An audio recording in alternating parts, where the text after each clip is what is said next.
Hey everyone, thanks for tuning in. If you're new here, consider subscribing. It really helps keep these stories coming. And while you're here, let me know in the comments where you're listening from. Now, sit back, relax, and let's get into the story. I have spent most of my adult life learning how not to become a headline. My job in the San Juan Mountains is supposed to prevent other people from becoming one too. I work search and rescue under a cooperative agreement between the U.S. Forest Service and the county sheriff's office. The radios in our trucks carry both agency and county channels. Our packs carry what keeps us moving when a simple day hike turns into a night. I am not dramatic by nature. I check weather forecasts twice. I write coordinates in a notebook instead of trusting only the GPS.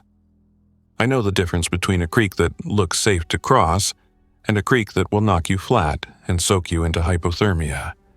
I do all of this without thinking about it, the way people who tie knots for a living don't think before their hands move. On the morning everything started, I was doing what I always do, loading gear, reviewing the plan, and telling myself to slow down. Our brief was a standard overdue hiker call. 2 college students from Albuquerque had set out on a loop from South Mineral Campground up towards Ice Lakes Basin. They sent an all-good text to a friend around late afternoon the day before and then nothing.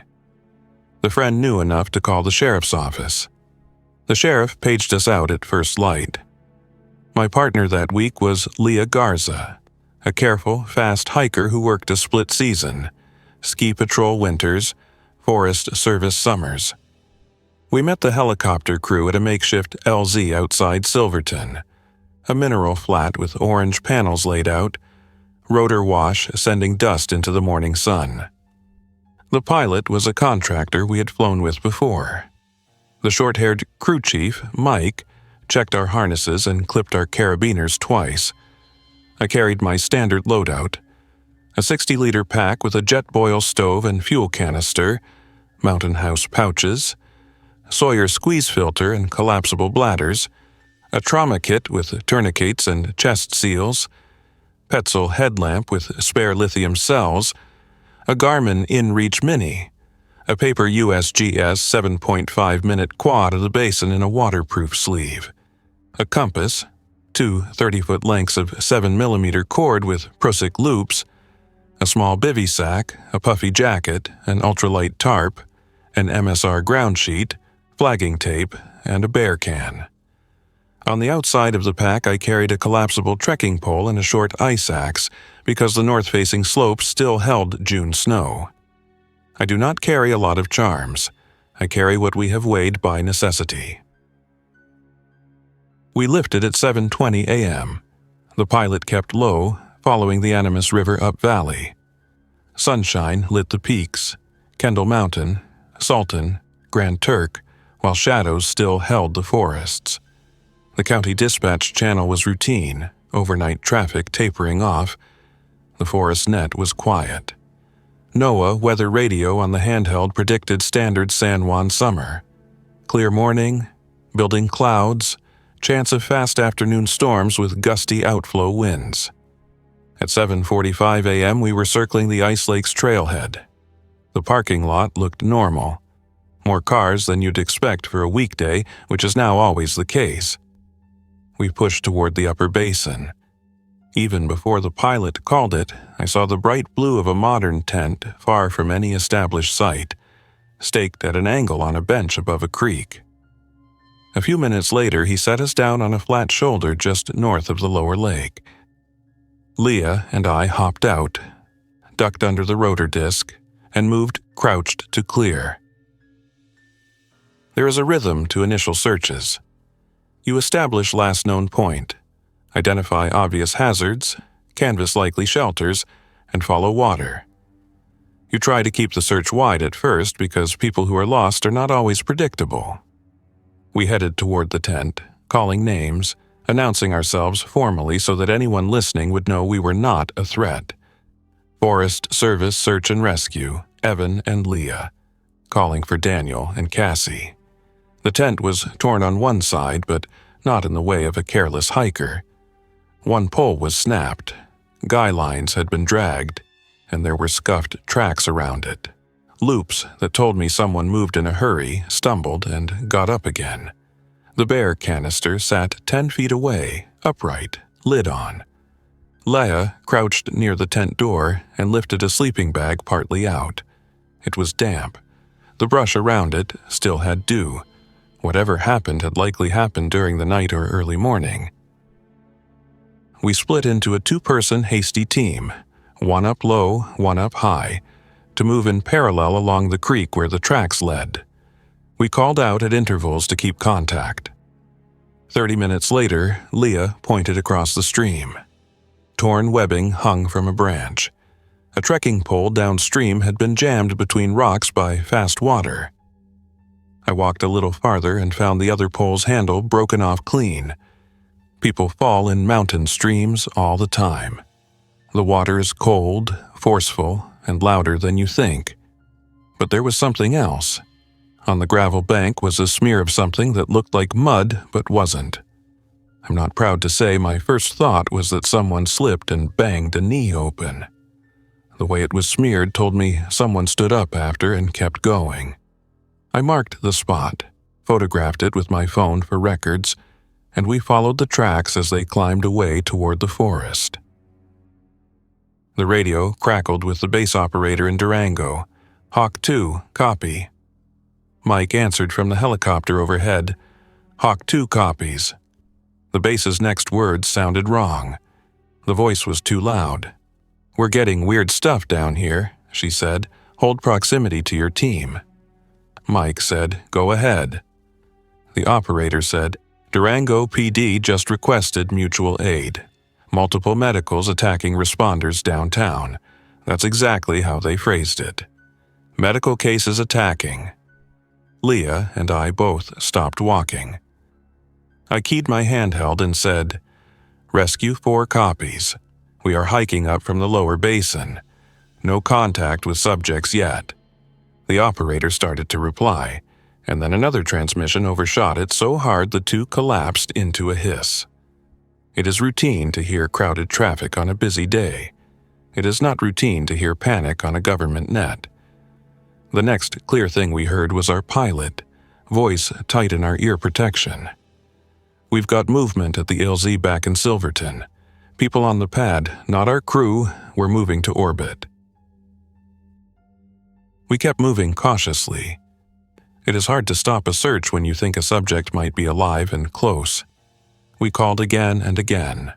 We found a food wrapper wedged under a stone, the brand popular with college kids, and I tried not to read into small things. An hour later, we crossed a shallow pass into a side drainage and saw a small ranger cabin below, one of the older, single-room structures with a metal roof and a locked supply cache. I noted the coordinates and told Leah to hold while I walked the last 100 yards. The door was open. Inside were signs of hurried use. A pot on the tiny camp stove, matches scattered, a first aid kit unlatched. A pile of clothing sat on the cot, damp and rolled. On the windowsill were 3 gray smears that weren't dust. Leah's voice came from outside, calm but sharp. Evan. I turned and stepped into the doorway. A figure moved at the cabin's edge, half concealed by the corner. It was a woman in her 20s, hair matted, wearing a long-sleeve base layer and running shorts. She looked at me and did not seem to see me. Her mouth worked like she was trying to say something quietly and couldn't find the words. She staggered onto the step, slipped, and fell toward Leah. What happened next I am not going to describe in detail. Leah did what she was trained to do when a panicked subject grabs onto a rescuer near an edge. She broke the grip and pushed off. The woman slid down the 2 steps and onto the packed dirt with a thud that should have made her gasp or complain. She did not. She reached at Leah's leg with both hands. I said, "Stop," and stepped forward, hands out. The woman moved faster than I expected for someone who was exhausted. Leah backed up, and her calf brushed the door threshold. The woman lunged again. Leah went down to one knee and then froze, eyes wide, voice level. "She bit me." She moved the leg and showed me a deep crescent mark above her boot. It was not a scratch. It was a bite. The woman crawled past me, limbs uncoordinated like she was waking up from a long nap. I said again, "Stop." She didn't. I pulled Leah into the cabin and shut the door. Leah's breathing was quick but steady. She took off her pack and said, "Let me see." We cleaned it with water, then with iodine. We wrapped it and elevated the leg on the cot. Leah kept looking toward the door. The woman outside made a low sound every few seconds, like someone humming a single broken note. I could not make sense of any of it. I keyed the radio and called for our helicopter. No answer. I tried the base. The operator's voice came back clipped and too loud. "Hawk 2, do not land in Silverton. Repeat, do not land." She started to say something else, and her voice turned away from the mic as if she was yelling at someone in the room. I have treated bites in the field. Dogs, a raccoon once, a human bite in a bar fight that spilled into the parking lot of a trailhead. Human mouths are not clean. A serious bite can go bad quickly. We irrigated the wound for a long time and wrapped it again. Leah said, "This feels weird." I looked at her face. Her hands shook, and that did not scare me. Adrenaline does that. What scared me was the way she was watching the door, like the hinge itself might move. I told her we should sit tight for an hour, reassess, and call the helicopter. I tried the radio again. Nothing.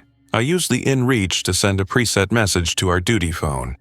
"Team on scene. Patient contact. Awaiting evac." The message failed twice and then sent. The reply that came 3 minutes later was not the type we usually get. It was not a canned response. It was short. "Evac suspended. Avoid towns. Shelter in place. More later." I read it out loud, and Leah closed her eyes for a long time like she was counting to 10. The woman outside stopped making the sound. I opened the door an inch and looked out. She was sitting on the ground now, back against the corner of the cabin, head tilted, eyes unfixed. She did not shiver in the shade even though it was cool. I closed the door and slid the wooden brace into place. We sat in the cabin, barely speaking, while the normal sounds of a mountain day moved by in the small square of the window. A jay chattered. The sun pushed over a ridge. A far helicopter thumped north to south and did not call us. Leah drank water, then felt sick, then drank more. She said, "I can move," and then she said, "We should go." I agreed, but I did not mean right this second. I meant before dark. I helped her stand. She tested the leg and made a small face but nodded. We packed everything quickly. I put extra gauze and tape in the top pocket of her pack. I slung my own pack and opened the door. The woman was gone. A trail of flattened grass led around the cabin and into the willows. I wanted to look and confirm direction. I did not. We moved. We cut back to the main drainage to rejoin our earlier track. Leah kept up but slowed every few minutes when the pain caught her. After an hour, she stopped and looked at me with a frank, level look I knew from avalanche classes and medical calls. She said, "I'm not right." I asked her to describe what that meant. She said, "I feel cold like I'm wearing wet clothes. I can't think in straight lines." I checked her pupils. They reacted but sluggishly. I said, "We can shelter at the old tower above the lower lake. It's a little more than a mile and 600 feet up." She said, "Okay." We walked 50 minutes to cover what should have been 20. On the way, the radio carried something I wish I could forget. The helicopter calling civilians running at the pad, and then the mic clicking and bumping and ending in a blunt cut to static. Leah stopped when she heard that, said nothing, and walked again. The tower was a decommissioned lookout on a spur below a higher ridge, more a utility building than a classic cabin on stilts. The door was locked, but not stout. We pried it with a flat bar I carry for stuck windows and found it empty, except for a cot frame, a metal table bolted to the floor, 2 folding chairs, and a shelf with old paperwork in a warped binder. Someone had left a plastic tote with emergency rations years ago. Inside were a handful of blue-labeled water pouches, 2 foil blankets, and a small hand-cranked radio that still worked if you kept cranking. In the tower corner was something I didn't expect, a long, hard rifle case. It bore the county's asset tag and a faded stencil that matched an older cash list I remembered from before the tower was decommissioned. I unlatched it and found a carbine with a locking cable through the receiver, a small cleaning kit, and 3 magazines loaded with soft ..223. There was also a sheet with inventory dates and a sign-out list that ended years earlier. In our current SAR culture, rifles are not standard equipment. This stash was likely from a time when the tower served as a combined law enforcement repeater site and cache. I closed the case and stared at it for a long moment. Leah watched me and then looked away. We made the room as clean as we could, hung the foil blankets to reflect the later afternoon heat inward, and boiled water for food. Leah tried to eat, but managed only a few spoonfuls. I told her to drink and to talk to me about anything. She asked me to hand her pack. She took out her wallet and slid her dog tag from a chain into it and then slid the chain across the table to me. She said, "For your records, if something happens." We do this sometimes in the field when conditions are truly bad. It is not superstition. It is practical. I folded the tag into my notebook. She leaned back against the wall and fell asleep for a few minutes, woke, and stared at the ceiling. Near sunset, the hand-cranked radio cleared and an emergency message cut through the static. The voice was flat and formal. It named agencies. It warned people to avoid population centers and not to expect shelter at hospitals. It told people to remain in secure locations and limit contact with unknown persons. It gave specific behaviors to avoid. Don't let anyone who is acting strangely into a small space. Don't try to restrain someone who is unusually aggressive. Do not approach groups gathering around emergency sites, it repeated. I cranked the radio until my wrist hurt and then turned it off and listened to the normal silence of Wind Up High. We sat and watched the light fade over the jagged west ridge the way it always does, reliable and slow. We did not talk about what we had seen at the cabin or the pad. We talked about the boring details of our jobs. Leah told me a story about a dog rescue in early spring, how the dog refused to walk until someone gave it a sock. She laughed without smiling. She got up once and stood with her palms on the metal table for a long time. Sometime after midnight, Leah woke me without making noise. She sat on the floor with her back to the wall and her knees drawn to her chest. She said, in a voice that sounded like the radio when the battery is dying, "I don't feel like myself." I asked her if she could explain that. She said, "I'm angry and I don't know why. Everything is too loud and also far away." I asked about pain. She said it was gone. She looked at me in a way that was more observation than recognition. She said my name once, like it was a series of letters she had to remember. Then she looked at the door. I stood. I said her name back.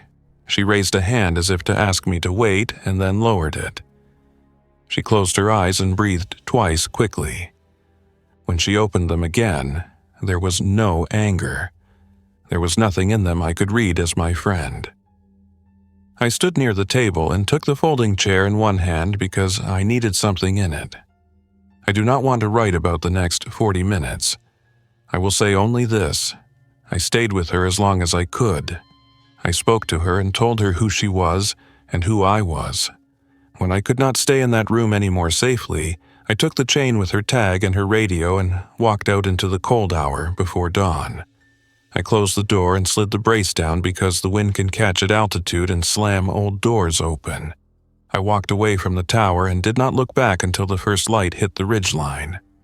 I moved slowly uphill to the ridge and then along it, staying in the rocks so I could watch the drainages below.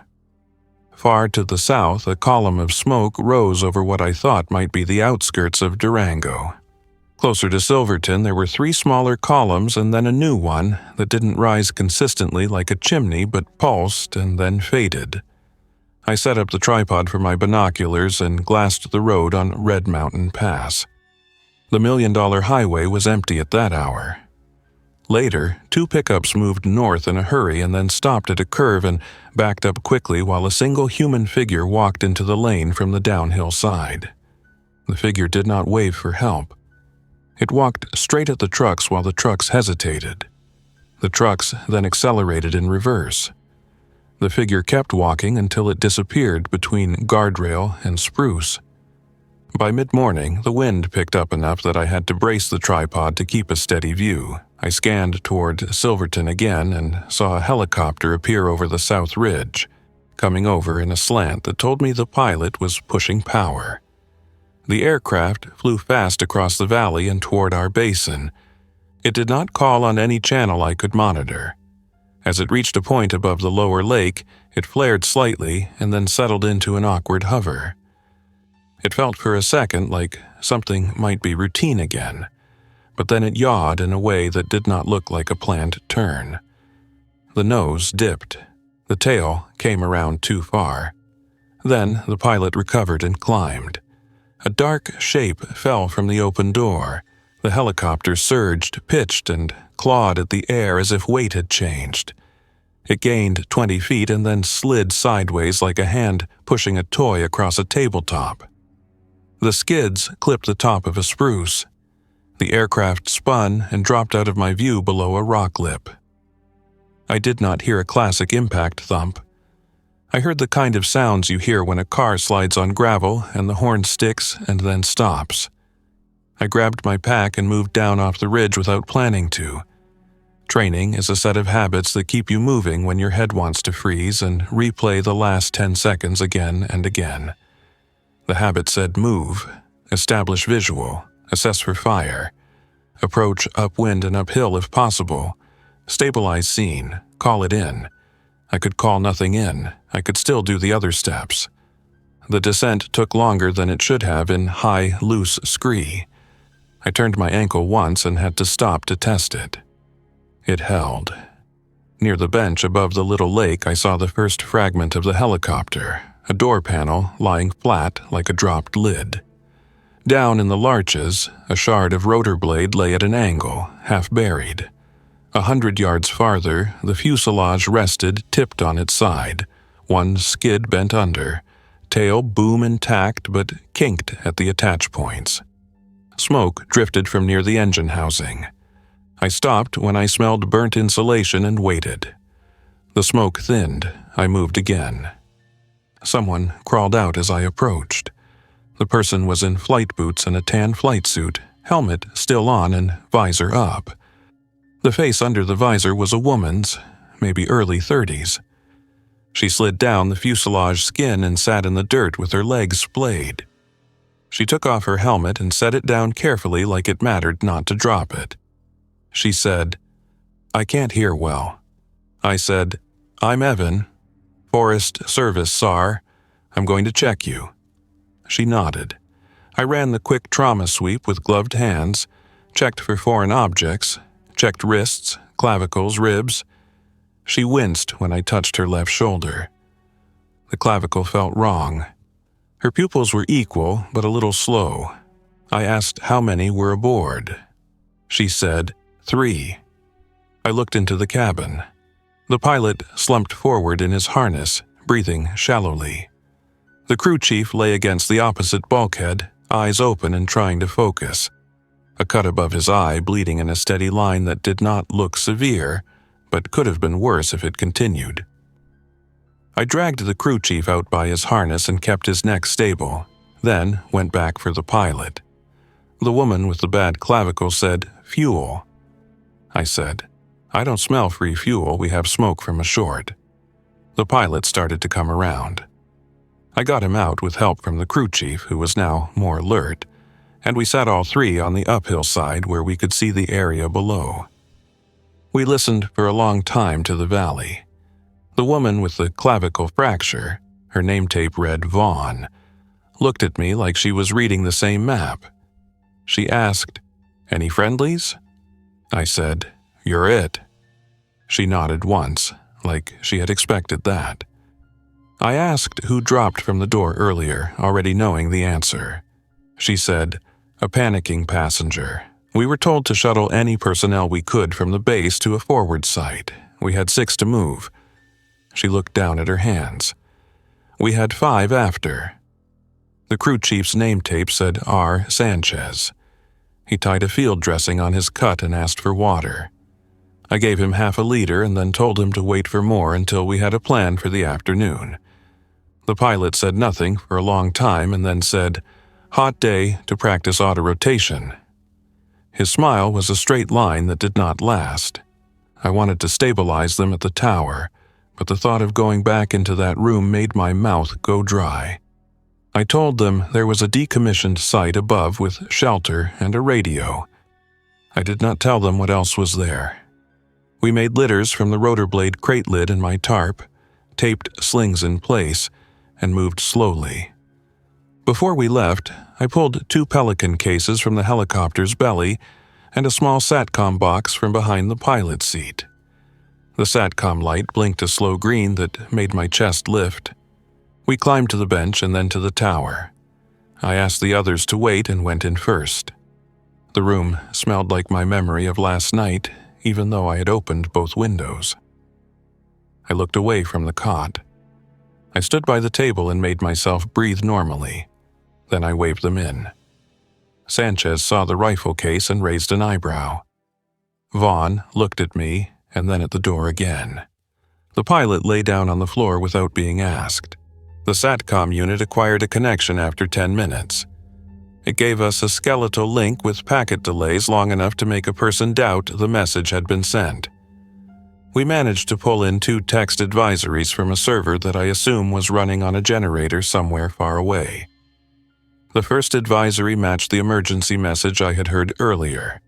Avoid towns, avoid crowds, avoid hospitals, shelter in place. The second advisory was meant for agency use, and I'm not sure how ours was authorized to receive it. It listed designated relay points that had gone down in the last 12 hours and airfields that were closed due to unauthorized civilian presence. It had a line item that made Vaughn rub the bridge of her nose. Southwest Sector receiving interference on guard frequencies due to repeated distress calls. Vaughn said, "Everyone is keying the mic and not letting go." Sanchez said, "Everyone is scared." The pilot slept in short, shallow breaths and woke abruptly like a swimmer reaching the surface. In the afternoon, I took the binoculars and scanned again. Far below us, near the river, I saw a person moving uphill. The walk looked wrong, and then it looked familiar. A routine step drag that I had seen twice in the last 30 hours. The person reached a stand of aspen and disappeared. I scanned farther north and saw something that cut through the haze and exhausted indecision like a knife.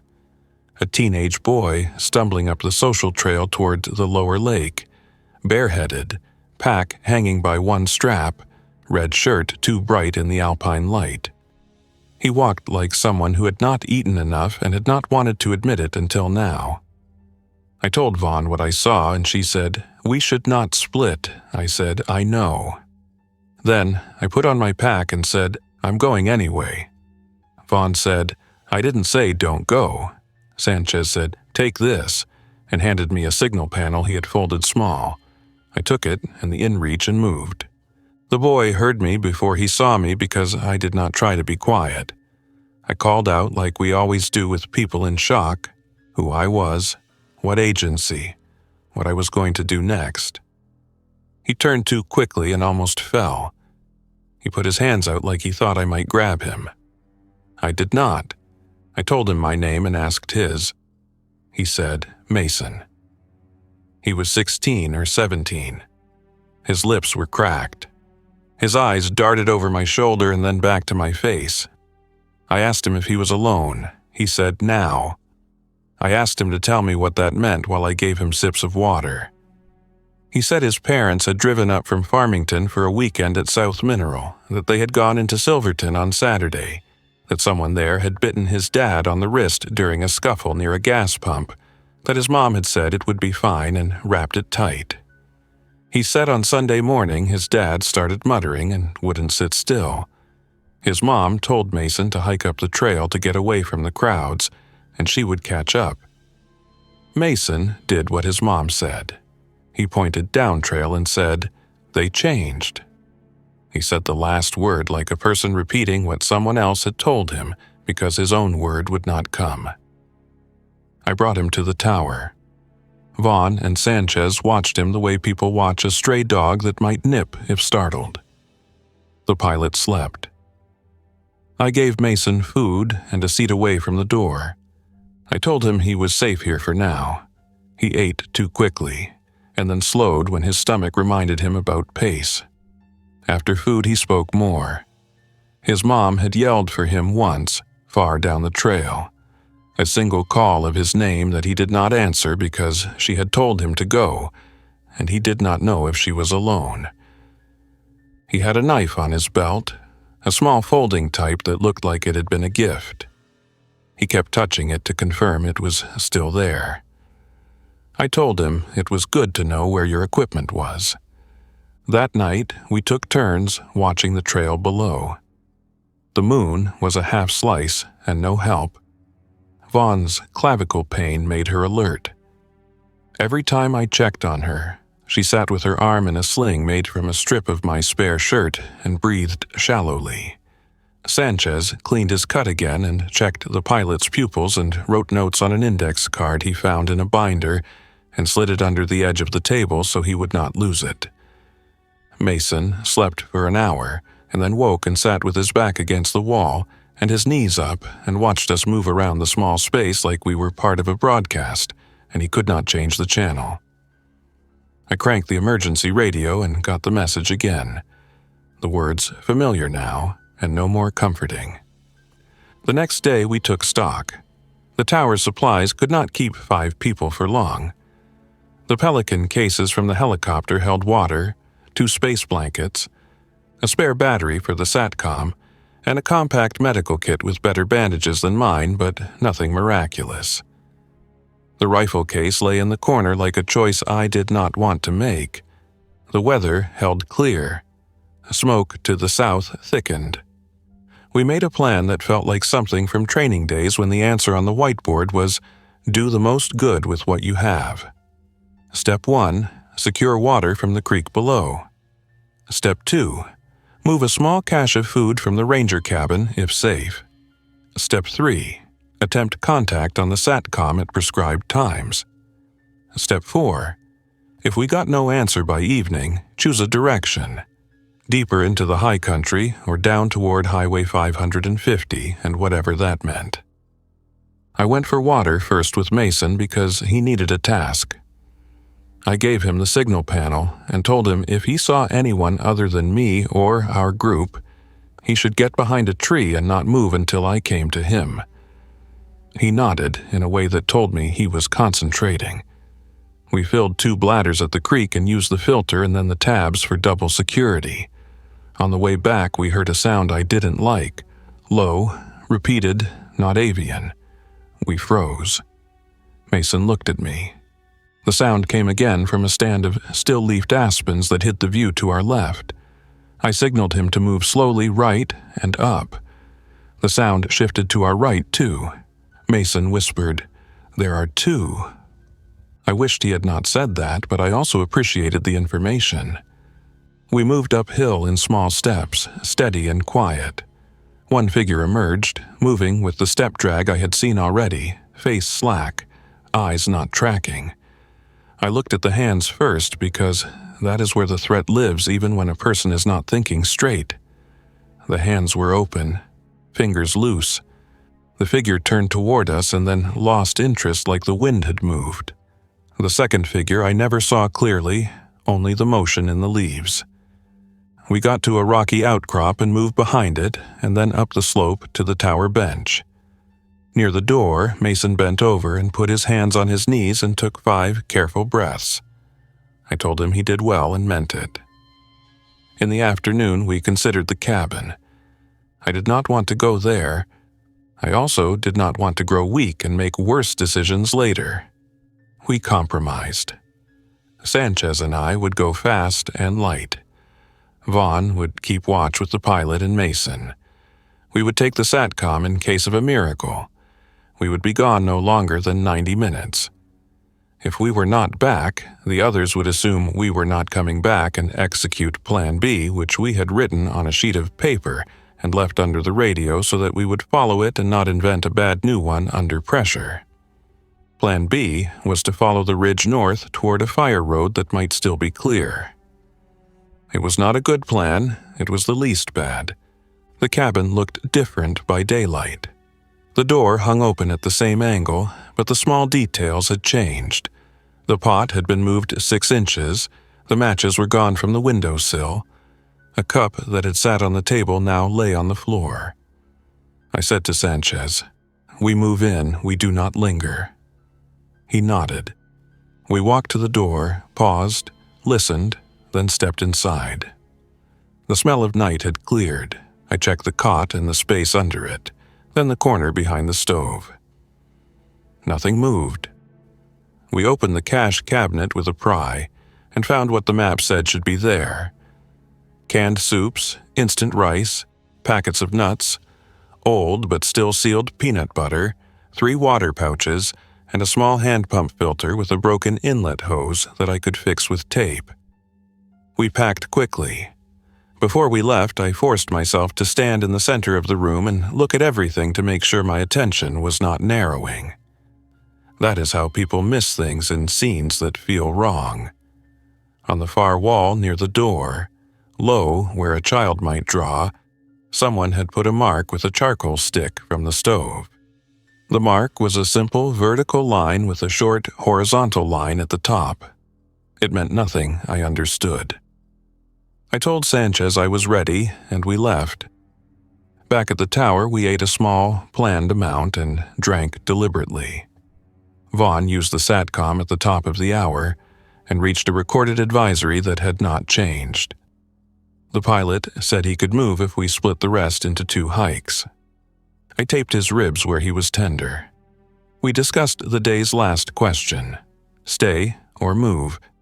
Vaughn wanted altitude. Sanchez wanted to see the highway with his own eyes. I wanted to stop deciding long enough to sleep, which was not an option. Mason said nothing for a long time and then said, "I don't want to go towards town." I took a breath and said, "That's good input." We put it to a vote and favored caution by staying the night and moving at first light toward a high route that would let us look into the next drainage for signs of organized movement, or at least smoke patterns that weren't random. At dusk, I scanned again. The binocular's glass makes far things too close and also makes you believe you are safe because you are far away. Along the Gold King area, I saw another helicopter, this one a twin engine with a civilian paint scheme. It flew low and slow, like it was unsure, then accelerated suddenly and climbed into a turn. At the apex of the turn, a flash popped near the landing skids and a length of rope coiled away like a struck snake. Something had struck, or someone had cut a line. The aircraft pitched and corrected and climbed. It kept going north until it vanished into the dark. Sometime past midnight, I woke to the sound of Mason whispering to Vaughn. He said, "I hear voices." I sat up and listened. The voices came from the trail below, not close but not too far, broken by trees and wind. They were not the ragged, odd vocalizations we had heard from the changed people in daylight. They were deliberate and tired. We went completely still. The voices came closer. We heard a man ask a woman how much farther. We heard the woman say, "Just a little." We heard the man laugh once without humor and then say, "That's what I told the kids for the last mile." Vaughn looked at me and mouthed, families.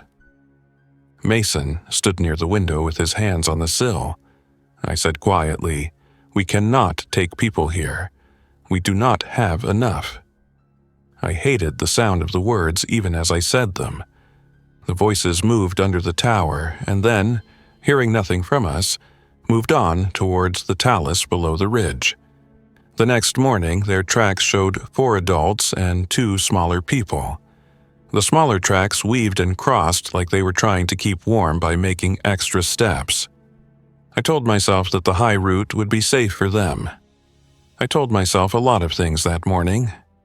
On day 5, the sky to the south stayed the color of old paper. The SATCOM battery fell to 1 bar. We took turns cranking the little emergency radio to keep something like a pulse in the room. A new message cut in near noon, a voice from the state emergency office that gave coordinates of 2 reconsolidation zones in the plains where people were told not to go until there was a second confirmation. The voice sounded like a person who had not slept. We didn't get the second confirmation. In the afternoon, we made the call. We would move along the ridge to the north and try to see if the Purgatory area held organized activity. The pilot said he could handle it if we moved slow. Vaughn said she could handle anything for 2 miles if we taped her shoulder tighter and made her walk in a way that kept it still. We packed to be light and kept the rifle case where it was because I did not want to add that weight and that choice to our little procession. As I closed the tower door, I looked once more at the table and the space under it, and gave it a nod that was not rational and was entirely necessary. We moved along the ridge in a line that was almost a file. Sanchez took point because he wanted to, and because he had the best eyes that day. The pilot went second so that if he faltered, someone was there to brace him. Mason walked third, steady and focused like a new apprentice doing every step exactly as told. Vaughn took fourth, and I walked sweep. The day was crisp and clear, winds moving from the west. We stopped every 40 minutes to drink and not talk. We saw 2 figures in the distance moving in ways that told us to stay uphill and quiet. We saw 1 mule deer that watched us with more curiosity than fear. Near mid-afternoon, we reached a promontory that gave us a view down into the valley toward Hermosa Park. A line of vehicles had tried to follow the forest road and then had turned into the meadow when the road choked with stuck cars. The vehicles made a crooked line across the grass that ended where the ground turned to soft earth. No people stood near them. A blue tarp flapped on one roof and then tore and flew away while we watched. Late that night, as we returned to a small grove to bivvy, the SATCOM beeped to indicate a queued message had come through. The message header was a familiar call sign from a National Guard unit I had worked with during a wildfire a few summers back. The body of the message was short and used radio brevity that cut through the fatigue in my head like cool water. Rotor asset down 2 miles east of your last reported grid. Smoke visible. If mobile, advise approach conditions. Avoid river bottom. Vaughn said, "That's not us." I checked the grid we had sent the previous morning on the SATCOM. The message referenced our basin. I walked to the outcrop and looked south. A small new wisp curled up where we had seen the earlier ship go down. It was not big, more like a campfire than a fuel fire. The SATCOM beeped again, and the second message came in. Any station this net. Bird down in Lime Creek drainage, 2 souls walked away, 1 missing. Rotor blade visible from ridge. If able, mark with signal panel. We are not in a position to send ground. Recommend avoid due to unknowns. I showed the others. Sanchez said, "They have no one to send." Vaughn said, "We are someone." On day 6, we returned to our basin by the higher traverse. We reached the ridge with the view I needed and saw the smoke column thin and then fade. I pulled the signal panel Mason had carried and spread it on the rock. I wrote the most honest thing I could write in big block letters with a marker from my kit. Moving to crash. Will mark safe approach if possible. I anchored the panel with rocks. I scanned the valley for motion. I saw none near the crash site. I saw one figure far to the east walking up a dirt two-track road with the same strange step, alone and steady. We moved down. Approaching wreckage is always a test of your habits. You stop sooner than your eagerness wants you to. You listen longer than feels necessary. You tell yourself that you will always regret a careless step more than a cautious minute. We stood 50 yards off and watched. The helicopter lay at a different angle now, as if the ground had given slightly under its weight. The smoke traced a thin line above the engine housing and then stopped for good. I scanned for the missing crew member and saw no one. I moved another 10 yards and then 10 more. I called out, normal voice, name and agency. The valley answered with wind in the willows. I looked at the dirt near the skid. 2 sets of tracks led away toward a shallow ravine. A third track angled off and then stopped in a scuffed mess I did not like. I followed the 2. They kept tight together like people who wanted to keep an arm's length by habit and then forgot that habit and drifted apart and then close again. The tracks reached the ravine and went down. Near the bottom of the ravine, I heard a sound that turned my stomach, even though it was not violent. It was the sound of a person sobbing while trying not to make noise. I signaled the others to hold. I moved forward 3 steps, hands open. A woman rose from behind a boulder with a branch in her hands. She lowered it when she saw me. Her face was gray with dust and clean in 2 lines where tears had cut tracks. Her hair was bound in a low bun with a rubber band. She wore a green flight jacket with a patch I did not recognize. She said, before I asked, "He's gone," and pointed to the rock. Behind it, someone lay curled on their side with a blanket over their legs. The person breathed, slow and steady. He had the look of a person who'd been awake for so long that, when sleep finally came, it took him fully. The woman said, "I'm Sergeant Chen. We were told to move west." "We didn't," I said. "You're safe for this minute." She laughed once and covered her mouth like sound itself might draw trouble.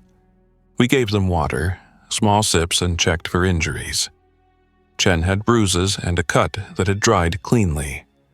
The sleeping man woke and tried to stand too quickly and sat back down. I told him to wait. He told me his name, Jonah. He told me he had been a crew chief for 5 years and then stopped talking because his mouth was dry again. We waited. Above us, to the east, a distant thump of rotors rolled over the ridges and faded. I looked at Vaughn. She shook her head and mouthed, "Too far." We explained our situation to Chen and Jonah in short sentences. We told them about the tower and the SATCOM and the panel. Chen listened like she was memorizing a briefing. Jonah listened like he was trying to not go back to the last hour in his head. On day 7, the routine we had tried to maintain broke in a way I could not repair. We had done the work, stabilized the new arrivals, planned a short return to the tower, prepared to move out before the heat of the day. We had our packs on and our route chosen when the radio we had left on the small table in the tower spoke with a clarity I had not heard in days. The voice used a call sign for a National Guard unit and then said, "Any station in the Animas backcountry, we have a downed asset in a canyon 2 miles east of the lower basin. We believe smoking wreckage still visible. We are unable to send ground due to force protection restrictions. If any trained personnel are in the area and able to assess, please advise." We stood in the doorway with our packs on and listened to a voice ask someone else to do what we had already chosen. It felt like the world had narrowed to a single instruction. I looked at Mason. He looked back in a way that told me he understood that the choice I was about to make would keep him alive or not. We packed lighter.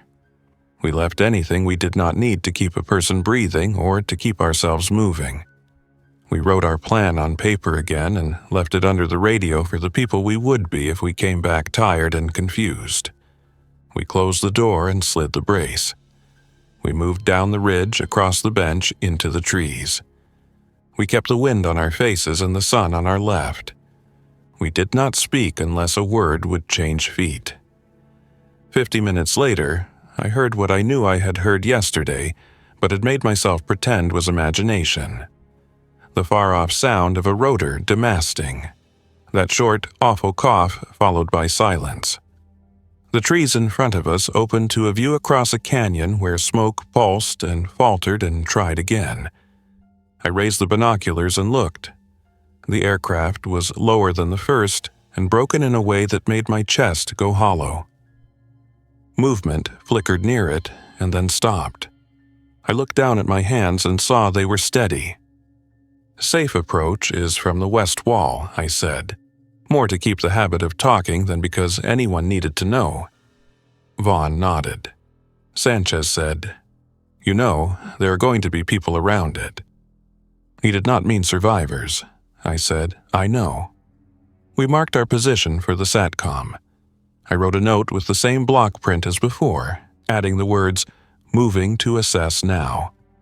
I folded the panel and slid it back into Mason's pack and nodded at him. He nodded back in a way that made him look smaller and older at the same time. We started down. I put my hand once on the rifle case out of habit and then took it away. I checked my medical kit instead. I checked the triangle bandage that becomes a sling, the trauma shears, the tape. I counted the water left in my bladder and took a measured sip. I looked at the sun and the clouds. I felt the wind against sweat at my neck. I thought of Leah's chain in my notebook and the way she looked at the door before dawn.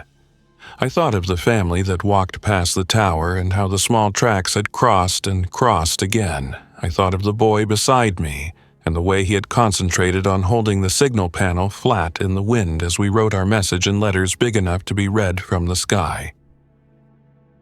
The west wall of the canyon broke into shelves of crumbly stone. We moved along them like we had moved along other shelves in other seasons for other reasons. At the edge of hearing, in the direction of the wreckage, came a new sound. Not rotors, not wind, not an animal, but human voices once more, high and strained, asking for help in a way that made me feel older. I said, "We are close." I stopped and checked everyone with my eyes like we check a team before a technical move. Faces answered me one at a time. We moved again. I said the words that had gotten me through too many scenes to count, and I said them out loud not for anyone else, but for me. We go in, we stabilize, we decide. I slid my pack higher on my shoulders. I checked that the inReach was on, and that the SATCOM's last message had cleared. I angled my body to start the last traverse toward the downed rotorcraft, the day's heat rising from the stone, the path narrowing to a ribbon of safe foot placements. The smell of hot metal, dust, and distant smoke drifted toward us on the moving air. I raised my head and took the first step onto the descent that would carry us into someone else's worst hour, and perhaps ours. We hiked toward the wreckage, rifle case still latched in the tower, my pack light by design, my hands free, knowing that every decision from this point forward would define whether the people we had become in the last week were people we could live with in the next. Thanks for listening. If you enjoyed this story, don't forget to like and subscribe. Your support keeps these creepypastas coming. Until next time, stay alert, stay safe, and never ignore the feeling that something is watching.